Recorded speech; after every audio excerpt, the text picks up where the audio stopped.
যদি হক আর ইনসাফের কথাগুলো আপনি না বলেন তাহলে আল্লাহর দরবারে আপনি আসামি হয়ে যাবেন।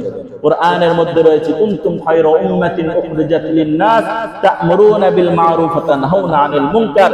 এটা সূরাতু আলে ইমরানের 110 নম্বর আয়াত। আমরা শুধু মানুষকে সৎ কাজের আদেশ করি, এটা মজা মাইন নাই। অসৎ কাজে যখন নিষেধ করবেন তখনই তো বাধা আসবে, তখনই তো জুলুম আসবে, তখনই নির্যাতন আসবে। তো আপনি যখন অসৎ কাজে নিষেধ না করবেন তো আপনি উম্মত, সঠিক উম্মত কি হতে পারবেন না। এ কারণে মুখ খোলা, জবান খোলা, হকের কথা আমি অবশ্যই বলবো ইনশাআল্লাহ।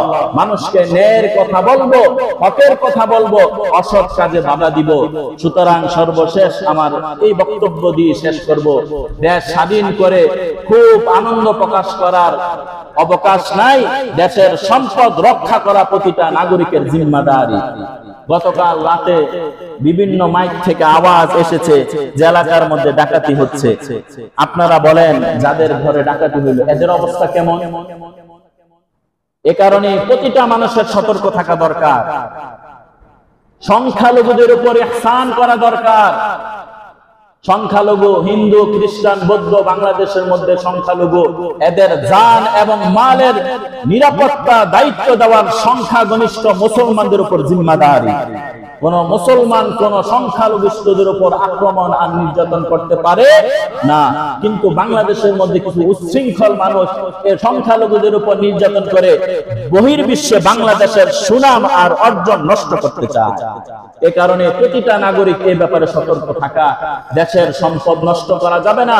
মানুষের, আল্লাহ রাসূল বিদায় হজের ভাষণের সময় বলছেন, মানুষের রক্ত, মানুষের সম্মান, মানুষের ইজ্জত, মানুষের অর্থ সব মুসলমানের জন্য হারাম।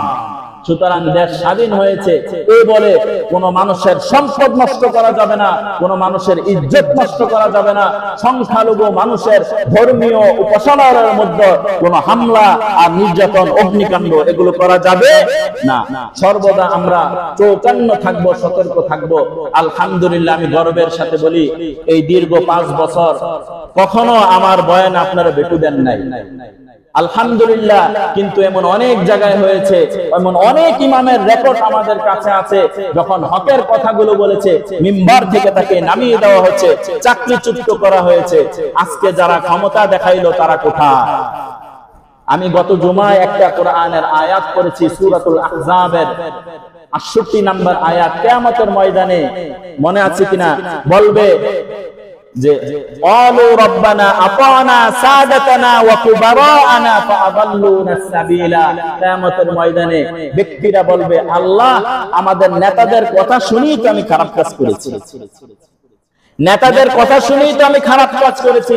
আমার অভিভাবকরা আমাদেরকে সঠিক গাইডলাইন করে না, আজকে তাদেরকে দ্বিগুণ শাস্তি দেন। এটা গত জুমায় বলেছি কিনা? গত জুমায় আমি এই আলোচনা করেছি।